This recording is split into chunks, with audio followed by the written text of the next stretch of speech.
ವೀಕ್ಷಕರೇ, ಭಾರತೀಯ ಚರಿತ್ರೆಯಲ್ಲಿ ಅತಿ ಹೆಚ್ಚು ಪ್ರಮಾಣದಲ್ಲಿ ಅಪಾರ್ಥ ಮಾಡಿಕೊಳ್ಳಲಾಗದ ಹಾಗೂ ಸಂಪೂರ್ಣ ಬೇರೆಯದೇ ರೀತಿಯಲ್ಲಿ ಬಿಂಬಿಸಲಾದ ಯಾರಾದರೂ 10 ಜನ ಸುಪ್ರಸಿದ್ಧರನ್ನ ಪಟ್ಟಿ ಮಾಡ್ತಾ ಹೋದ್ರೆ ಅದರಲ್ಲಿ ಖಂಡಿತ ಭಗತ್ ಸಿಂಗ್ ರವರ ಹೆಸರು ಮುಂಚೂಣಿಯಲ್ಲಿರುತ್ತೆ. ವೀಕ್ಷಕರು, ಇವತ್ತು ಬಹುತೇಕರಿಗೆ ಭಗತ್ ಸಿಂಗ್ ಬಗ್ಗೆ ಗೊತ್ತು. ಇವತ್ತು ಅವರ ಹೆಸರನ್ನ ಕೇಳಿದವರು ಬಹುಶಃ ಅತ್ಯಂತ ವಿರಳ. ಇವತ್ತಿನ ಯುವ ಪೀಳಿಗೆ ಮಾತಿಗೆ ಮುನ್ನ ಜೈ ಭಗತ್ ಸಿಂಗ್ ಅಂತಾರೆ. ಅವರ ಉದ್ಘೋಷವಾದ ಇನ್ಕ್ವಿಲಾಬ್ ಜಿಂದಾಬಾದ್ ಎಂಬ ವಾಕ್ಯವನ್ನ ಇಂದಿನ ಯುವಕರು ಕೂಗಿ ಹೇಳ್ತಾರೆ. ಭಗತ್ ಸಿಂಗ್ರ ಚಿತ್ರ ಇರುವಂತಹ ಟಿ ಶರ್ಟ್ ಅನ್ನ ಹಾಕೊಳ್ತಾರೆ. ತಮ್ಮ ಸೋಷಿಯಲ್ ಮೀಡಿಯಾ ಅಕೌಂಟ್ಗಳಲ್ಲಿ ಅವರ ಭಾವಚಿತ್ರವನ್ನ ಡಿಪಿ ಮಾಡ್ಕೊಳ್ತಾರೆ. ಆದ್ರೆ ಸದಾ ಹೀಗೆ ಭಗತ್ರ ನಾಮಜಪ ಮಾಡುವಂತಹ ಎಷ್ಟೋ ಮಂದಿಗೆ ನಿಜವಾಗಿಯೂ ಭಗತ್ ಸಿಂಗ್ ಅಂದ್ರೆ ಯಾರು, ಅವರ ನಿಜವಾದ ಆಂತರಿಕ ಚಿಂತನೆಗಳು, ಅಭಿಪ್ರಾಯಗಳು ಏನು ಎಂಬ ಕಲ್ಪನೆನೇ ಇಲ್ಲ. ನಮ್ಮಲ್ಲಿ ಅಂಬೇಡ್ಕರ್, ಗಾಂಧೀಜಿ ಶ್ರೇಷ್ಠ ವ್ಯಕ್ತಿಗಳನ್ನ ಹೇಗೆ ಕಾಲಾನುಸಾರ ಬೆಳೆದ ಪರಂಪರೆಗಳಿಂದಾಗಿ ತಪ್ಪಾಗಿ ಭಾವಿಸಲಾಯಿತೋ ಅದೇ ಮಾದರಿಯಲ್ಲಿಯೇ ಭಾರತದ ಮುಕ್ಕಾಲು ವಾಸಿ ಜನ ಅಪಾರ್ಥ ಮಾಡಿಕೊಂಡಂತಹ ಇನ್ನೊಂದು ಅಂತಹುದೇ ವ್ಯಕ್ತಿ ಅಂದ್ರೆ ಅದು ನಿಶ್ಚಿತವಾಗಿ ಭಗತ್ ಸಿಂಗ್. ವೀಕ್ಷಕರು, ಈಗ ಭಗತ್ ಸಿಂಗ್ ಎಂಬ ಹೆಸರು ಕಿವಿಗೆ ಬಿದ್ದ ತಕ್ಷಣ ನಮ್ಮೆಲ್ಲರ ಮನಸ್ಸಲ್ಲಿ ಮೂಡುವ ಪದಗಳು ಅಂದ್ರೆ ಅದು ಕ್ರಾಂತಿ, ಹಿಂಸೆ ಹಾಗೂ ಶಸ್ತ್ರಗಳು. ನಮ್ಮಲ್ಲಿ ಭಗತ್ ಸಿಂಗ್ ಹೆಸರಿನೊಂದಿಗೆ ಇವೆಲ್ಲವೂ ಕೂಡ ತಳುಕು ಹಾಕಿಕೊಳ್ಳುವಂತೆ ಚರಿತ್ರೆಯಲ್ಲಿ ಅವರನ್ನ ಬಿಂಬಿಸಲಾಗಿರುವುದೇ ಒಂದು ಪ್ರಮಾದ ಅಥವಾ ಚರಿತ್ರೆಯ ಎಡವಟ್ಟು ಅಂತ ಹೇಳಬಹುದು. ಅಷ್ಟು ಸಣ್ಣ ವಯಸ್ಸಿಗೆ ಹುತಾತ್ಮರಾದ ಭಗತ್ ಸಿಂಗ್ ಹಿಂಸಾ ಪ್ರಿಯರೆಂದು, ಹಿಂಸೆಗೆ ಪ್ರತಿ ಹಿಂಸೆಯೇ ಸರಿ ಅಂತ ಅವರು ಭಾವಿಸಿದ್ದಾರೆ ಅಂತ ಜನ ತಪ್ಪಾಗಿ ತಿಳ್ಕೊಂಡಿದ್ದಾರೆ. ವೀಕ್ಷಕರ, ಭಗತ್ ಸಿಂಗ್ಗೆ ಓದುವ ಹವ್ಯಾಸ ಬಹಳ ಇತ್ತು. ಅವರು ತಾವು ಬ್ರಿಟಿಷರಿಂದ ಅರೆಸ್ಟ್ ಆಗುವ ಹೊತ್ತಿಗೆ ಸುಮಾರು 300 ಪುಸ್ತಕಗಳನ್ನ ಓದಿದ್ರು. ಜೈಲಲ್ಲಿ ಇದ್ದ ಕೆಲವಾರು ವರ್ಷಗಳಲ್ಲಿಯೇ ಅವರು 250ಕ್ಕೂ ಹೆಚ್ಚು ಪುಸ್ತಕಗಳನ್ನ ತಿರುವಿ ಹಾಕಿದ್ರಂತೆ. ಅವ್ರ ಬಳಿ ಯಾವಾಗಲೂ ಕೂಡ ಒಂದಿಲ್ಲೊಂದು ಪುಸ್ತಕ ಇದ್ದೇ ಇರ್ತಾ ಇತ್ತು. ಕೇವಲ ಓದುವುದು ಮಾತ್ರವಲ್ಲದೆ ಭಗತ್ ಸಿಂಗ್ ಅನೇಕ ಲೇಖನಗಳನ್ನು ಕೂಡ ಜೈಲಲ್ಲಿದ್ದುಕೊಂಡೇ ಬರಿತಾ ಇದ್ರು. ಆಗಿನ ಕಾಲದ ಮ್ಯಾಗಝಿನ್ಗಳಾದ ಕೀರ್ತಿ, ಅಕಾಲಿ, ವೀರ ಅರ್ಜುನ್ ಹಾಗೂ ಪ್ರತಾಪ್ ಎಂಬ ಮುಂತಾದ ಪತ್ರಿಕೆಗಳಲ್ಲಿ ಅವರು ಬರೆದ ಲೇಖನಗಳು ನಿತ್ಯ ಪ್ರಕಟಗೊಳ್ತಿದ್ವು. ವೀಕ್ಷಕರವರು ಕ್ರಾಂತಿಕಾರಿ ಅನ್ನೋದಕ್ಕಿಂತ ಹೆಚ್ಚಿಗೆ ಒಬ್ಬ ಇಂಟೆಲಿಜೆಂಟ್ ಥಿಂಕರ್ ಆಗಿದ್ರು. ವೀಕ್ಷಕರು, ಈಗಿನ ಕಾಲದವ್ರಿಗೆ ಭಗತ್ ಸಿಂಗ್ರಂತೆ ನಡ್ಸೋದಿಕ್ಕೆ ಅಥವಾ ಅನುಕರಣೆ ಮಾಡೋದಕ್ಕೆ ಕೇಳ್ಕೊಂಡ್ರೆ ಚೂಪು ಮೀಸೆಯನ್ನ ಮಾಡಿಕೊಂಡು ಅದನ್ನ ತಿರುವುತ್ತಾ ಒಂದು ಪಿಸ್ತೂಲ್ ಅನ್ನು ತೆಗೆದು ಗೋಲಿಯನ್ನ ಚಲಾಯಿಸೋದು, ಇದಿಷ್ಟೇ ಮಾಡ್ತಾರೆ. ಆದ್ರೆ ನೆನ್ಪಿರ್ಲಿ, ಸ್ವತಃ ಭಗತ್ ಸಿಂಗ್ ಅವರೇ ಒಮ್ಮೆ ಹೀಗೆ ಹೇಳಿದುಂಟು, ಕ್ರಾಂತಿ ಅಂದ್ರೆ ಕೇವಲ ಅದು ಪಿಸ್ತೂಲ್, ಬಾಂಬುಗಳಿಂದ ಉಂಟಾಗುವಂತಹ ಪ್ರಕ್ರಿಯೆ ಅಲ್ಲ. ನಿಜವಾದ ಕ್ರಾಂತಿ ನಮ್ಮ ತೀಕ್ಷ್ಣ ವಿಚಾರಧಾರೆಗಳಿಂದ, ಚಿಂತನೆಗಳಿಂದ ಜನ್ಮ ತಾಳುತ್ತೆ ಅಂತ ಹೇಳಿದ್ರು. ಇದು ಭಗತ್ರ ಮನಸ್ಸಿನಾಳದ ಅಭಿಪ್ರಾಯವಾಗಿತ್ತು.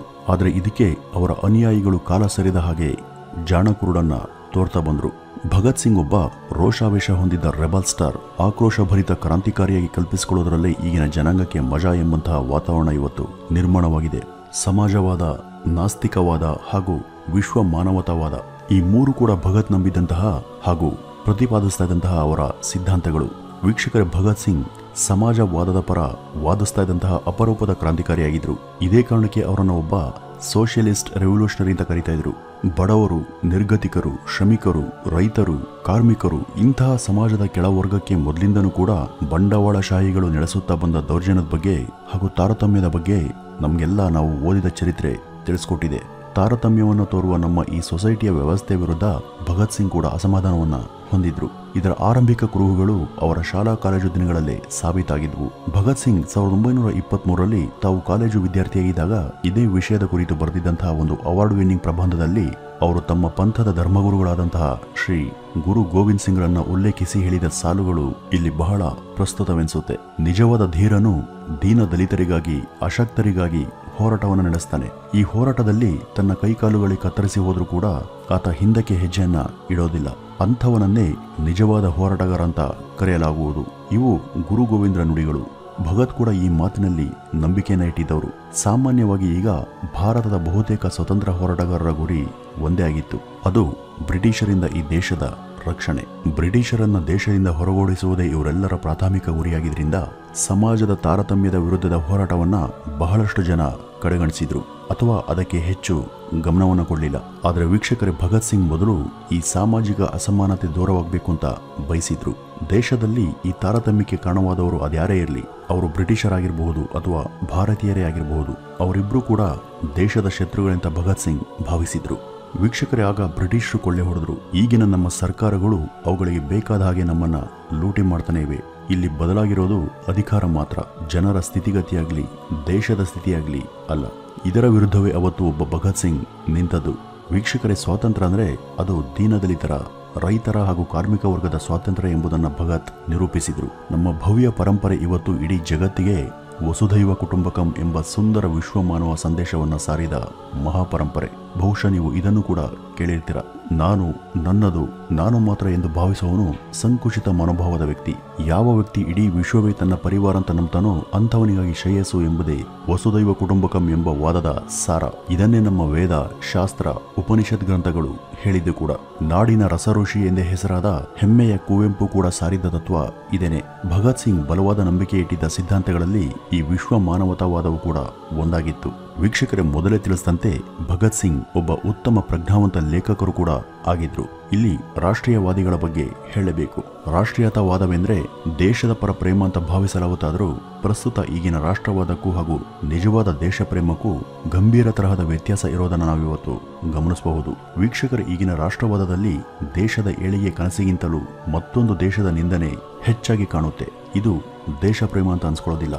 ಇದು ವೃಥಾ ಎರಡು ರಾಷ್ಟ್ರಗಳ ನಡುವಿನ ದ್ವೇಷಕ್ಕೆ ಎಡೆ ಮಾಡಿಕೊಡುತ್ತೆ ಅಷ್ಟೇ. ಇಂಥ ನಕಲಿ ರಾಷ್ಟ್ರವಾದಿಗಳ ನಡುವೆ ಅವತ್ತು ಒಬ್ಬ ಭಗತ್ ಸಿಂಗ್ ವಿಶ್ವ ಮಾನವತೆಯ ಪರವಾಗಿ ನಿಂತದ್ದೇ ವಿಶೇಷ.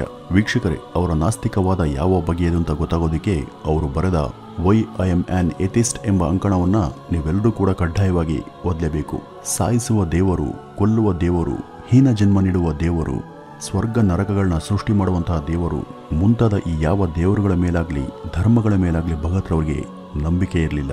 ದೇವರೇ ಈ ಜಗತ್ತನ್ನ ಸೃಷ್ಟಿ ಮಾಡಿದ್ದಾನೆ ಎಂಬುದು ಸತ್ಯವಾದ್ರೆ ಅವನು ಸೃಷ್ಟಿ ಮಾಡಿದಂತಹ ಈ ಲೋಕದಲ್ಲಿ ಯಾಕೆಷ್ಟು ಅಸಮಾನತೆ, ಅನ್ಯಾಯ, ಮೋಸ, ವಂಚನೆ ತಾಂಡವಾಡ್ತಿದೆ ಅಂತ ಭಗತ್ ಪ್ರಶ್ನೆ ಮಾಡಿದ್ರು. ಭಗತ್ ಸಿಂಗ್ಗೆ ಪುನರ್ಜನ್ಮ, ಹೀನ ಜನ್ಮ, ಶಾಪ ಕೊಡುವ ದೇವರು, ಶಿಕ್ಷೆ ಕೊಡುವ ದೇವರು, ನ್ಯಾಯಕ್ಕೆ ರಿವೆಂಜಿನ ಪಾಠವನ್ನು ಹೇಳಿಕೊಡುವಂತಹ ದೇವರು ಯಾವ ವಿಶ್ವಾಸ ಕೂಡ ಇರಲಿಲ್ಲ.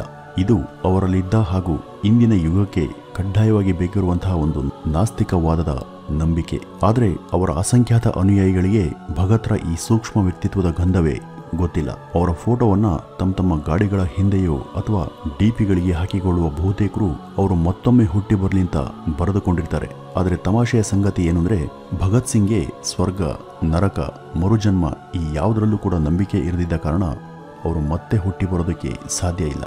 ಸಾಯೋದು ವ್ಯಕ್ತಿ ಮಾತ್ರವೇ ಹೊರತು ಆತನ ಚಿಂತನೆಗಳಲ್ಲ ಎಂಬುದನ್ನು ಕಡೆಯವರೆಗೂ ಭಗತ್ ನಂಬಿದ್ದು ಹಾಗೂ ಅದರಂತೆಯೇ ಅವರು ಬದುಕಿದ್ದು ಕೂಡ. ಇಂಥ ಭಗತ್ ಸಿಂಗ್ ರವರ ಜೀವನದ ಸಿದ್ಧಾಂತಗಳು ಭಾರತದಾದ್ಯಂತ ಪುನರುತ್ಥಾನವಾಗಲಿ, ಅದರ ಮೂಲಕ ಅವರು ಕಂಡ ಆ ಕಲ್ಪನೆಯ ಭಾರತ ಸೃಷ್ಟಿಯಾಗಲಿ ಅಂತ ಆಶಿಸ್ತಾ ಈ ಒಂದು ವಿಡಿಯೋ ನೋಡುಗರಲ್ಲಿ ಭಗತ್ ಸಿಂಗ್ ರವರ ಆಲೋಚನೆಗಳ ವಿಚಾರಧಾರೆಗೆ ಸ್ವಲ್ಪವಾದರೂ ಪ್ರೋತ್ಸಾಹ ನೀಡಲಿ ಅಂತ ಹೇಳ್ತಾ ಈ ಒಂದು ವಿಡಿಯೋವನ್ನು ಮುಗಿಸೋಣ. ಸಮಸ್ತ ವೀಕ್ಷಕರಿಗೆ ಸ್ವತಂತ್ರ ದಿನಾಚರಣೆಯ ಶುಭಾಶಯಗಳು. ನಮಸ್ಕಾರ.